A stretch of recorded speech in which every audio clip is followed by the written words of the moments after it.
Juan Sarmiento found that OMAD helped him to beat obesity and to help him feel like he's in his 30s, even though he's 62. Why don't you give everybody just a little introduction? Who are you and what do you do? My name is Juan Sarmiento. I'm a veterinary pathologist, which means I have a veterinary degree and a specialty in pathology. And I have worked in academia and research institutions, and also in pharmaceutical and biotechnology industries.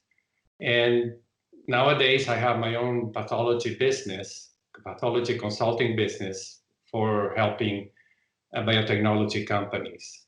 So you can say I'm a biotechnology research-oriented person, and I like physiology and understand how things work in the body. So that's something that I have applied lately to my own body, essentially.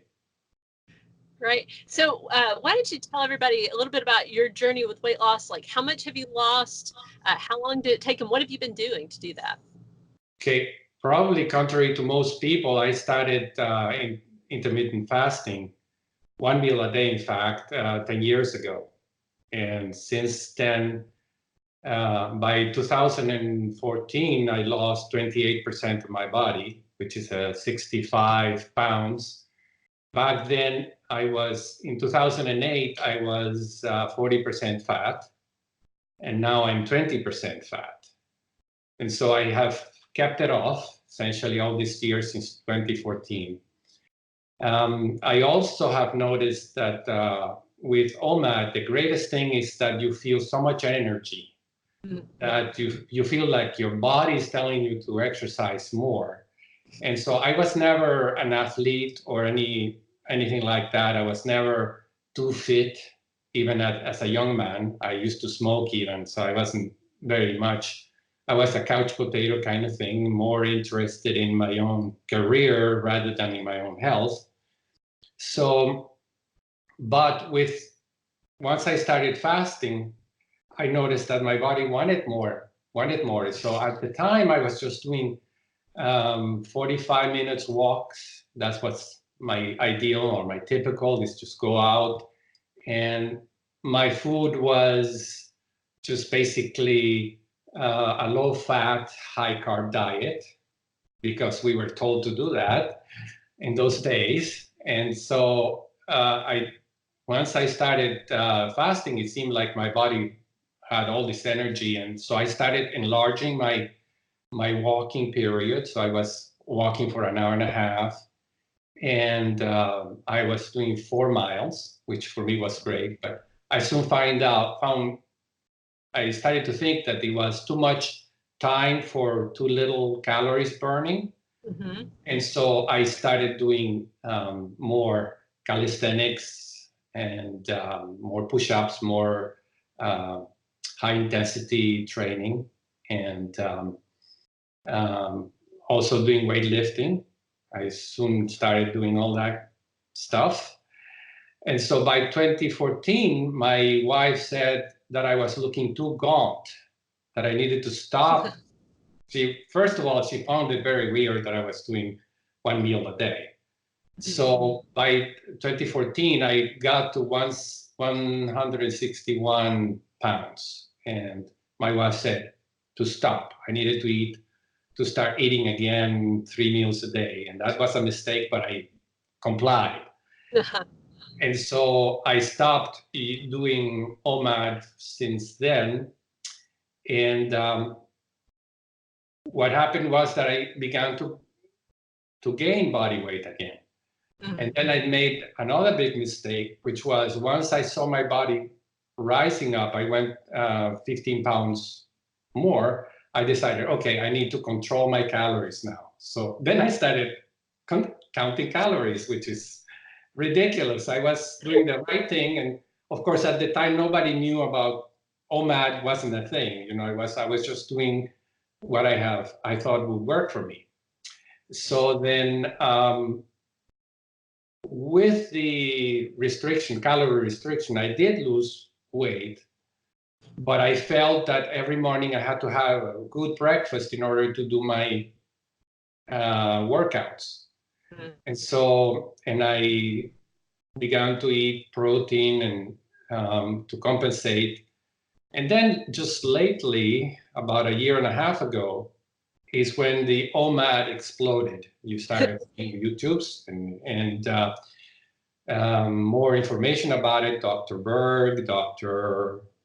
Fung, they started talking about 1 meal a day and intermittent fasting. And I just didn't know what that was. And I dismissed it. Oh, that's crazy. Who is going to stop eating? Not realizing that that's what I was doing earlier. Right. But I thought they meant, like you would stop eating for 3 days in a row. I did not want to do anything like that. I thought that was pretty extreme. So the more I read about it, then I realized, hey, wait a minute, I've been doing OMAD. That's me. I couldn't believe it that they had discovered what I had discovered. Mm-hmm. And so I started learning more about it, and I'm very interested in the physiology of the endocrinology and studies and stuff like that. I've been getting very familiar with it, and I suddenly realized, my God, I was doing everything just right. I didn't realize. That's why I lost the weight, and I thought it was the push-ups, curiously. And I would recommend somebody that wants to lose weight, start with the OMAD. Don't worry about exercise at the beginning. Exercise is something you are going to want to do because that's something that comes with the OMAD. So, so in terms of my success, I think I am a successful person, not only in the fact that I lost the weight, but now there's all kinds of great benefits with OMAD about longevity, vitality. I feel like a young person again. I have the body that I didn't have when I was in my 30s. Only my hair and my face is a little more wrinkled and my hair is more white. But other than that, I feel like a young man again. And so for a person in his 50s, which is when I started, I was in 2009, I was 53. And now I'm 62, going to be 63 this year. And so I want to present myself as the person that came late to the game, but I'm feeling just great. That's awesome. I was telling my mother about it, my aging mother, and she's in her 90s, that what I was doing and how young I was feeling. And she said that longevity runs in her family. Mm-hmm. And she said that she had a cousin who was a doctor who used to eat 1 meal a day. And he lived until age 95. He was an MD. And he died in his own terms. Apparently, my mother says, oh, yeah, one day he called his daughter and said, okay, I think it's time. I'm going to leave soon. So you better come and visit me and stay with me for a while. A person that was a doctor, was in OMAD for all his life and lasted until 95. So I truly believe that in the future, let's say 20 years from now, maybe less, most people would do OMAD because of the benefits of it, the longevity and the vitality that comes with it. Not to mention all the benefits when it comes to diabetes, heart disease, high pressure, all the common diseases, even cancer. They say that the autophagy, which is one feature of OMAD, helps a lot with cancer. Mm-hmm. So anyway, that's what I'm into, is trying to live a long and happy life. Right. What is your daily routine like now? Okay, so I wake up at 6 in the morning and I trade in the stock market. I go on in the computer and the market here in California opens. Our time is here 6:30 is 9:30 in the East Coast. So I do a little bit of that. By 7 o'clock, I start my push-ups or weightlifting. I usually last an hour doing that. Then I go playing tennis with my wife. And so we play for about an hour. And we consider that to be high intensity interval training, both the push-ups and the and the tennis are sort of stop and go, stop and go. So it's high intensity and it's interval training, which is supposed to be good for you and for your losing weight. So I would suggest that that's another approach to losing weight to go along with the OMAD. Okay, so then after that, I come back home and I may do a little more, depending on how much time I have done. I usually do about 2.5 hours of workouts, 1 hour of tennis and 1.5 hours of push-ups and weightlifting. And so then after that is when I have my meal. At 11 o'clock, I have my all-you-can-eat meal. Usually, I try to balance all my nutrients. So I'm not low carb, high fat, nothing like that. I try to balance the proteins also. It's important for me to have a high protein content in my diet because it helps me with the muscles. Mm-hmm. And I'm sort of into getting my body as fit as possible. So I do supplement with protein. Then I come back to my computer, do a little more trading for the last half hour of the trading day. And then in the afternoon, I spend my time on my business, my pathology business. And that until the evening. And it's interesting because when you're in OMAD, there is very little time that you need to waste making food or cooking or even worrying about food. So I don't worry about food at all after my meal until the next day. I don't even think about food I'm completely habituated, and I feel very happy about that. I don't worry about food. In fact, my wife once in a while, she has taken on now the OMAD, and once in a while she says, "I'm hungry, are you not?" It's like she wants me to be hungry with her. So that's in summary. I do go to bed early. I feel like around 10 o'clock, I'm feeling very exhausted and ready to sleep, which is good. Mm-hmm.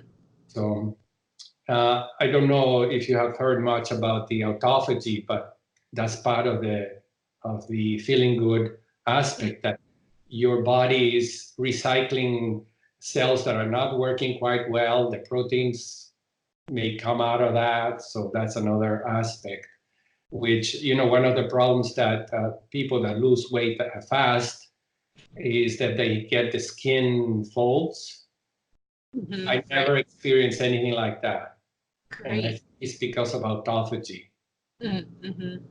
Yeah, I don't have any hanging skin or anything. So right. Yeah, I think it's the autophagy that helps with that. Give us a little bit of backstory about your weight. Has it always been a challenge for you, like even when you were a kid, or was it something that kind of happened? Yeah, no, maybe not as a kid. In my teenage and early 20s, I was rather skinny. Not too much, just regular. And but as I told you before, I was focusing on my career in my early 20s. I was doing my PhD, and I was mostly focused on the work. And then that was right after, close to my finishing my PhD, I got married. Mm-hmm. And I noticed that I was a little overweight and I wanted to look my best for my wedding. So I went into one of these diets that are calorie restricted diets. That was the Scarsdale diet. And I did lose weight, about 10 kilos. And, but right after, I soon began to gain the weight back, And so over the years, I think every year that went by, it seemed like I gained a little more and a little more and a little more. So that by the time I was in my 50s, I was 227 pounds, which was way overweight for me compared to, regularly I was like I'm right now, most of my life, as a young man. So I didn't have that problem, but I wasn't too energetic. I wasn't too athletic at all. I was a little bit of a couch potato. I was focusing on my career mostly. So over the years, the body sort of, you think it's old age, you're getting old, so what's the big deal, you know? And so that's the way I was, and it didn't matter. Then when I reached this age, 53, my father had died about that age, 54 or so, of prostatic cancer. So I was a little bit concerned that I may be at risk for that. So I went to the doctor, and the doctor says, oh yes, you're in the risk factor, for it. So what is going to happen is you need to lose weight, because one of the risk factors is obesity. And he patted me on the belly, and I said, nobody has ever patted me in the belly, so it must be really bad. And so I got concerned about that. So I said to the doctor, well, what am I supposed to do? I've been eating right, low fat diets, and I exercise for 45 minutes every day. I do my walks every day. It turns out that that's not good enough. And so I was worried about that. And then something wonderful happened. Watching 60 Minutes, I saw an interview of General McChrystal, who was the commander of the US forces in Afghanistan at the time. And he said, he was older than me for sure, in his 60s, I think. And he says, I run 7 miles every day, and I eat all that I want in one single meal. And immediately it dawned on me, I can do that. That's no problem. Honestly, I didn't think too highly of that idea. I just thought I should be able to do that. I don't think I would have any difficulty. So long as I can eat whatever I want in that one meal, I think that would work for me. Mm-hmm. And it did work. I immediately started it. As soon as I turned the TV off, from there on, it was going to be one meal a day. And it started working. Within a very short period of time, I started losing the weight.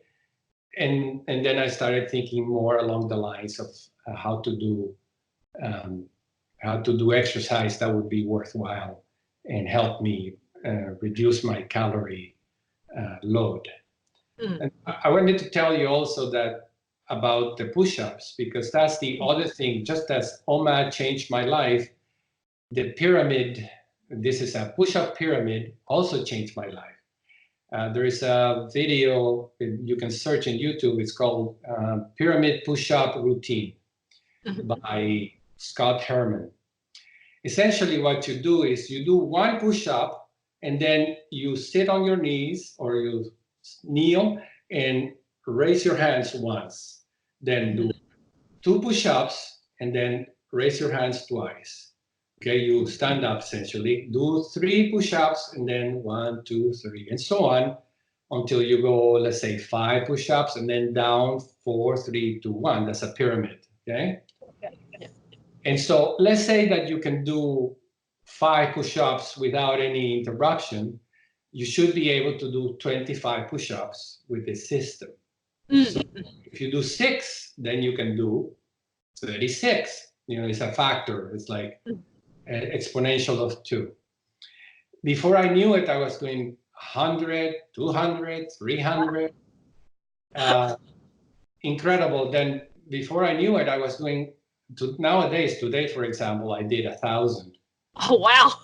And that's a very high intensity push-ups, not just regular push-ups. At first, I was doing it very moderate. Very moderate push-ups, like not quite all the way down. I say not full, what they say, full range of motions. You know, the people that are athletes, they tell you need to do all your movements full range. Go all the way down so your nose touches the floor. Well, when I started it, I didn't do them quite as aggressive. But nowadays, I do them. And I have even increased the complexity by adding, let me just show you how this, I don't know if you've seen this. concoction. Oh, yeah. Two of those things, and then your push-ups become even more extreme because you have to go further down in order to touch the floor. So I can do that now and routinely do 1,000 to 1,200 every day. And it just feels great. It feels like my body's asking for it. Mm-hmm. Now, it doesn't mean you have to start like that, because when I started, I was able to do 10 push-ups only. Right. But with the pyramid, I could do pyramids of 8. Mm-hmm. And then I would do my pyramid of 8, then wait 10 minutes and then repeat. And then I was able to do 5 pyramids of 8. And that's about 300 push-ups. Yeah. Wow. This is when I even started. So now my wife is doing the push-ups too, but she's doing them against the steps. So you put your feet on the floor and your hands in one of the steps. It's very inclined, so it's not so hard. And then you can move backwards, so your feet are further into the floor and your hands can go down to the next level. And then it gets tougher and tougher as you go down. So the push-ups, eventually you can do them flat on the surface of the floor. So right now she's doing 25. That is, she goes in a pyramid of 5 and then repeats, and that's 50. And then the next day she says, I'm so painful, I don't want to do them anymore. She get real workout in the chest and the triceps and the biceps as well. So that's, again, it changed my life. It made me feel that I could have a fit body. And right. The other thing that changed my life, of course, is OMAD. So do you still face any challenges with your weight or just your daily routine or anything? Or do you feel like everything's pretty much firing on all cylinders now? Yeah, I'm pretty stable. I can't say that I have any issues with weight anymore, but I do keep watching. And as I said, I went back to OMAD. I believe that that's something I'm going to do for life. I feel very habituated into it, and I think that the benefits of it long term for survival and longevity and vitality are so great that I don't think I want to do away with the fasting. So it's not the challenge. Although sometimes I watch very careful that I don't that I'm not regaining any weight. But when I do, if I think I'm gaining weight, what I do is try to control my carbs a little more and do more exercise and not focus on the amount that I eat. The whole trick, the whole point of OMAD is to be sure that you eat to satiety, that you're completely satisfied after your meal. Otherwise, you're defeating the purpose of it. Right. If you don't eat enough, and later on you might feel hungry, and then you might break your fast when you shouldn't. And it's very important for autophagy that you fast for at least 12 hours. And that's when the effect of autophagy begins.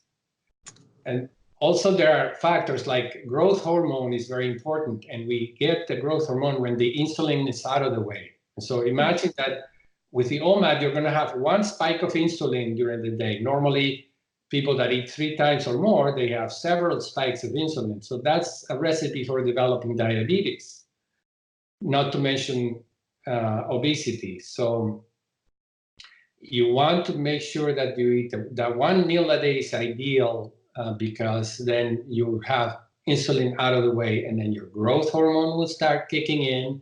Your glucagon that helps on digesting the fat will kick in, and so on. So that's the physiology of it is just wonderful. What did your doctor say about OMAD, or did you share that with him that you were doing OMAD? Well, I haven't seen a doctor in a long time. But yeah, I haven't discussed that with any doctors. It's only recently that I have done that. Now, my wife has talked to doctors since, and she said it's a chore. It's a chore to get the doctors to understand these things. But because she's a scientist too, like I am, also a veterinary pathologist, she brings papers and information to them. And then eventually she said, you know what? I'm not going to go to a doctor and pay them to educate them. That is the problem nowadays, but I believe that these things would change. Even recently, the Diabetes Foundation or Society, whatever, they're talking about now changing your lifestyle rather than taking sugar controlling drugs. So diabetes is not a disease that is incurable. In fact, if you go in OMAD and a low carb diet, you may reduce insulin and therefore diabetes. So the doctors will eventually come around. So yeah, right. Right. So you need to feel that you're doing the right thing, and I think physiologically we are. Right. So what is one piece of advice you would give somebody out there right now, they're on their weight loss journey? What's one piece of advice you'd give them? Yeah. Starting off, focus on OMAD alone. Don't worry about exercise. Don't worry about what you're eating, because you want to make it enjoyable. Okay. So the first part is to focus on making sure that you can reach that goal of 1 meal a day. Some people start with doing the other variations of intermittent fasting that are not so demanding. Don't focus on ketogenic diets. You see, it turns out that the ketogenic diet, they are trying to emulate what OMAD people do, right, without having to quit their other 2 meals. Okay, so I recommend to anybody, start off reaching that OMAD, and usually it takes about 21 days. I always say, you want to change a habit or create a new one, do it repeatedly for 21 days. And so that's the first thing. And then you will feel that you're more energetic, and then that's when you are going to want to do more exercise. But let your body tell you, the toughest part is to go over that hump of the 21 days on 1 meal a day. And you know very well, and I completely agree, that the 1 meal a day is something we get used to. And then we don't miss the 3 meals at all. Right. So that's the first thing. Eventually you will do the exercise. Eventually you can get into, a person with diabetes, for example, needs to focus on carbs as well. So eventually with those 2 things, now you have everything on your side, your physiology on your side, in order to reduce or to do away with the diabetes. So is there any question I didn't ask you that you wish I would have? I think I covered everything. Well, everything I wanted to say, I think I've done it. So if anybody would like to get in contact with you, what's the best way they can reach out? Well, I guess they can go to my website, which is feastfastforlife.com, and leave a message there. I have a completely unused forum. If people have questions, they can use it there. But I'm focusing on science-based articles in my blog. And so people can see my ideas on how to use the OMAD for longevity and vitality. So. Excellent. Well, thank you so much, Juan, for sharing your story, and we'll see you later. Thank you very much. We'll see you soon. I hope you enjoyed that success story. If you have lost a significant amount of weight with intermittent fasting, please reach out to me at Kayla@sixmilestosupper.com. I would love to interview you for one of these success stories on my channel. If you're currently trying to lose weight and you're just having a hard time, check out my Slow and Steady Success Academy. There you'll find a course called Intermittent Fasting for Weight Loss 101, where I take you through the entire process from start to finish and how to implement intermittent fasting successfully in your life for weight loss. The link is in the description. The All Access Pass to Slow and Steady Success Academy is a monthly subscription plan that gets you access to every course that is currently available in this academy, as well as any that will become available in the future. Also, you'll get access to our private All Access Pass members only Facebook group.